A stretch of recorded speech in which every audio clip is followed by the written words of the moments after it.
अस्सलाम वालेकुम। आज हम पढ़ते एमसीक्यू नंबर 19 को। तो चलिए इसमें देखते हैं कि हमारे पास ये क्या कह रहे हैं कि parachuters after bailing out falls 50 metres without friction. हम कंसिडर कर लेते हैं कि यहाँ पे एक बॉडी है या जो भी बंदा है, यहाँ से हमारे पास वो आ रहा है लेट्स से इस पोजीशन तक, ठीक है। तो और ये विदाउट फ्रैक्शन है या कोई यहाँ पे रजिस्टर हम कंसिडर नहीं कर रहे। यहाँ पे इन्होंने डिस्टेंस दिया है कि ये डिस्टेंस कवर कर रहा है कितनी 50 मीटर्स। और when parachute opens it decelerate at 2 metre per second square.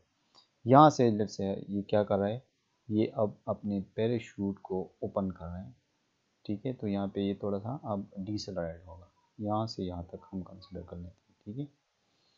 अब यहाँ पे एक्सेलरेशन कितनी है, ये डिसेलरेट कर रही है और ये हम लेंगे माइनस में, that will be 2 metre per second square. यहाँ पे हम कंसिडर कर लेते हैं कि इसकी जो इनिशियल वेलोसिटी है दैट इज़ 0 और जो फाइनल वेलोसिटी आ रही है वो हमारे पास ये कह रहे हैं कि हिंस, और वो हमने फाइंड आउट करना है इस सिचुएशन में, ठीक है। और ये जो रेड लाइंस है हमारे पास, यहाँ पे इसकी जो फाइनल वेलोसिटी आ रही है, hence reaches the ground with a speed of 3 metre पर सेकेंड, ठीक है। इस पॉइंट पे इसकी जो इनिशियल वेलोसिटी होगी वो प्रीवियस वाली भी एफ की बराबर होगी, जिस तरह हमने पहले क्वेश्चंस में किया था। ये वाला डिस्टेंस हमने ये भी फाइंड आउट करना है, ठीक है। फिर ये क्या है कि at what height did the bail out, यानी कहने का ये मतलब हो कि सारा का सारा डिस्टेंस कितना है, ठीक है। यहाँ से लेकर यहाँ तक सारा डिस्टेंस जो है उसको हम कंसिडर कर लेते हैं कि ये हमारे पास इस चीज़ के बराबर है, ठीक है। Distance will be equal to S1 plus S2। इसको चलो हम इक्वेशन 1 का नाम दे देते हैं। अब हमारे पास जो फर्स्ट सिचुएशन में थी जब पैराशूट उसने ओपन नहीं किया था, उसमें अगर हम ये इक्वेशन पुट कर ले कि वी एफ स्क्वायर, ठीक है, minus V I square that is equal to 2g, क्योंकि यहाँ पे g होगी एक्सेलरेशन, ठीक है, दैट इज और s हमारे पास यहाँ पे 1 है। तो इनको अगर हम थोड़ा सा और जनरलाइज कर ले, V F will be equal to, ये इसमें अगर हम वैल्यूज पुट कर ले तो ये तकरीबन 980 मीटर पर सेकंड और इस पे स्क्वायर रूट होगा, ठीक है ना, 980 पे स्क्वायर रूट हो जाएगा बाय पुटिंग दिस इक्वेशन। अब हमारे पास जो नेक्स्ट आ रही है, नेक्स्ट सिचुएशन में हमारे पास आ रही है, फॉर एग्जांपल अगर मैं इस 2 को फाइंड आउट कर लूँ तो ये बराबर हो जाएगा हमारे पास बी एफ, चलो इसका हम प्राइम नाम रख लेते हैं ताकि आसान हो, ये prime square minus V I square, ठीक है, जो इसकी पहली वाली बन रही है प्राइम, ठीक है, डिवाइडेड बाई 2a। अब इस सिचुएशन में क्या है, एक्सेलरेशन डिसेलरेशन है, तो वी एफ स्क्वायर यहाँ पे फाइनल जो आ रही है हो जाएगा 3 स्क्वायर माइनस वी आई, जो इसका पहले वाली सिचुएशन में वी एफ था, ये इसका वी आई प्राइम है, तो वो हमारे पास है 980 स्क्वायर रूट, ठीक है, और इसका square divided by 2 into minus 2, ठीक है। इनको जब हम कैलकुलेट करते हैं तो इसका आंसर राउंड अबाउट आ जाएगा 293 मीटर्स, ठीक है। तो इसका सही ऑप्शन आ रहा है ऑप्शन डी, इसका सही है। नेक्स्ट क्वेश्चन में ये कह रहा है कि body A of mass m while falling vertically downward under gravity breaks into two parts. A body B of mass m, ठीक है ना, या 1/3 m है वो, उसकी मास हो जाएगी 1/3 m। एक बॉडी हम कंसिडर कर लेते हैं कि फॉर एग्जांपल ये हमारे पास एक बॉडी है और उसकी मास क्या है, m है।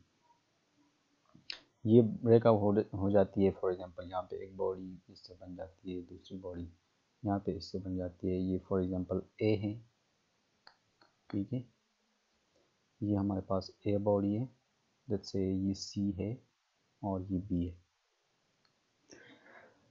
अच्छा, B की जो मास है अब ये हो जाएगी 1/3 ऑफ m, और C की जो मास है वो हमारे पास हो जाएगी 2/3 ऑफ m, ठीक है। The center of mass of bodies B and C taken together shifts compared to that of body A towards, ये shift हो जाएगी, ठीक है ना। doesn't shift, depends on height of breaking and body B and body C। तो ये इसका shift कहाँ पे आएगा, कहने का ये मतलब कि इसकी सेंटर ऑफ मास जो है या सेंटर ऑफ ग्रेविटी जो है ये शिफ्ट हो जाएगी किसकी तरफ, ठीक है ना। तो ये जो बॉडी ए है उसकी कहाँ पे शिफ्ट होगी, तो इसकी जो मास है, लेट्स से ये सेंटर ऑफ ग्रेविटी है इसकी इस साइड पे, या अगर हम जी को चलो कंसिडर कर लेते हैं, या मास को, इसकी भी वही होगी, इसकी भी यही होगी, और ये जो बॉडी बी है उसकी भी यही होगी। तो इसका ये मतलब होगा कि ये शिफ्ट नहीं होगी, उसी पॉइंट पे ही होगी। तो इसका ऑप्शन ए सही आ रहा है। 21 में हमारे पास है the moment of inertia of a uniform circular semi circular disc of mass m and radius are about a line perpendicular to the plane of the disk through the center is। तो कोई semi circular disc है, उसकी हमने moment of inertia find out करनी है, ठीक है। हम कंसिडर कर लेते हैं कि चलो ये हमारे पास एक डिस्क है, ठीक है ना, और ये इस एक्सिस पे क्या कर रही है, इससे इसकी कोई रोटेशन या सेंटर ऑफ जो सर्कुलर डिस्क है उसकी हमारे पास इस पॉइंट से लेकर इस पॉइंट तक रेडियस कितनी है, r है, ठीक। ये फुल एक डिस्क है और इसकी हम मास कंसिडर कर लेते हैं, चलो m, स्मॉल m से हम इसको रिप्रेजेंट कर लेते हैं। तो मोमेंट ऑफ इनर्शिया इस तरह की डिस्क की किस चीज़ के बराबर होती है, हाफ ऑफ, ये हम जानते हैं, mr²। अब अगर हम इसको, ये लोग कह रहे हैं कि अगर आप इसको हाफ कर ले, ठीक है ना, तो हाफ की मास m है, ठीक है। तो ये हाफ m है इस साइड पे, और ये वाला हाफ भी क्या है, कैपिटल M है। तो अगर यहाँ पे हम लिख ले कि m इस कंडीशन के मुताबिक 2m के बराबर है, सही है।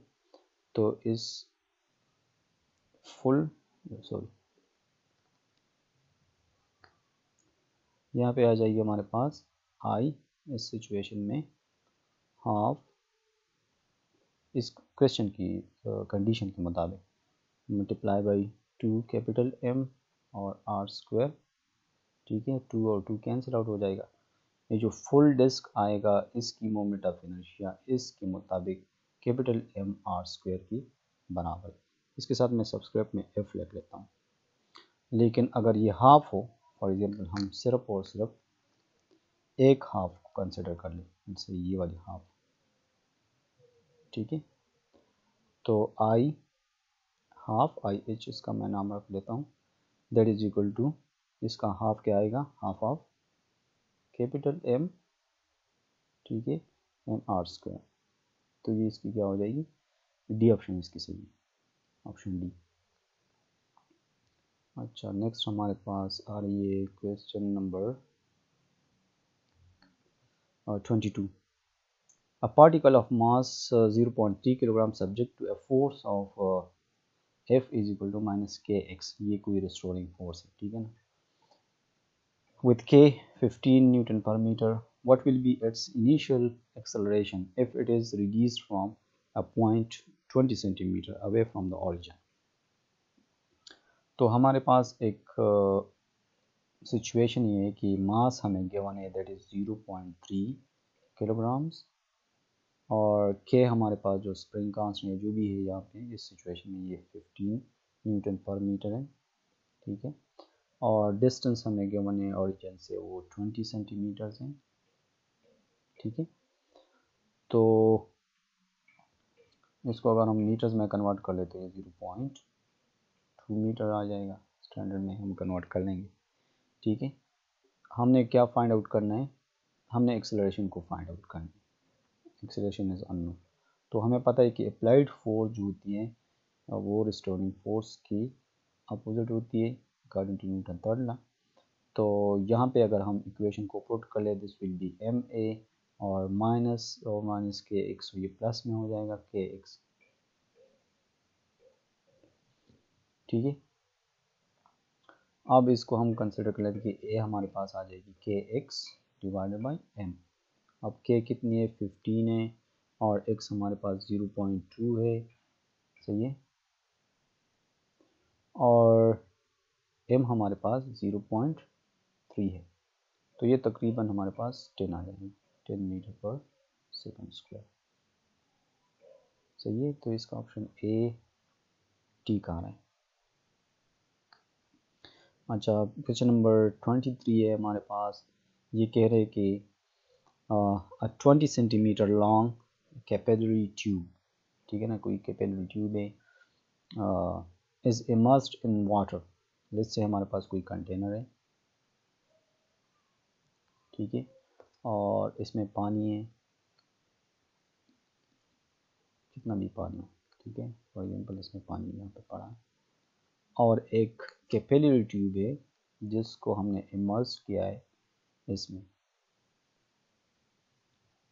लेट्स से इस तरह की कोई ट्यूब। तो इसमें पानी कितना चढ़ जाता है आफ्टर इमर्जन, पानी इसमें चढ़ जाता है फॉर एग्जांपल 8 सेंटीमीटर तक, ठीक है ना, 8 सेंटीमीटर तक इसमें पानी अपवर्ड राइज कर लेता है। If the entire arrangement is put in freely falling elevator, the length of the water column in the capillary tube will be।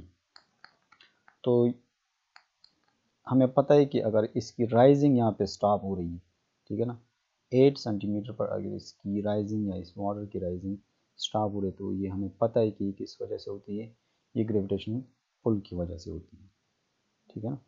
Gravitational pull इसको क्या कर रही है, कंपेल कर रही है कि आप और राइज ना करें। लेकिन अगर हम फ्रीली फॉलिंग बॉडी की बात करें तो फ्रीली फॉलिंग बॉडीज़ में क्या होता है, बॉडी वेटलेस होती है, ठीक है ना, या वेटलेस अपरेंट वेटलेस उसकी हो जाती है। तो अगर इस पे ये पुल नहीं है, ठीक है ना, नीचे की तरफ ये पुल नहीं है, अट्रैक्शन नहीं है, तो पानी कितना पर चढ़ेगा, जितना इसका टोटल साइज है, ठीक है ना, टोटली इसमें क्या हो जाएगी, तो ये राउंड अबाउट 20 ही रहेगी, ठीक है ना। लेकिन अगर फ्री फॉलिंग बॉडी है तो सही है। नेक्स्ट में इंशाल्लाह हम और क्वेश्चन करेंगे।